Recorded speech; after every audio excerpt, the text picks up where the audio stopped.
खुशामदीद नाजरीन, sharp Indians news में आप सभी का खैर मकदम है।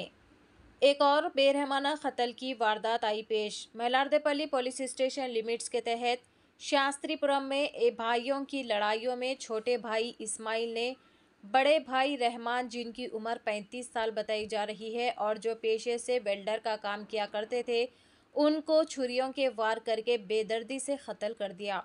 ये वाक़या Rajendra Nagar circle मलारदेपल्ली police station limits के तहत शास्त्रीपुरम में पेश आया। कातिल छोटे भाई इस्माइल ने कत्ल के बाद अपने आप को पुलिस के हवाले कर दिया। पुलिस ने मौके पर पहुंचकर मुकदमा दर्ज करके मज़ीद तफ्तीश भी शुरू कर दी है।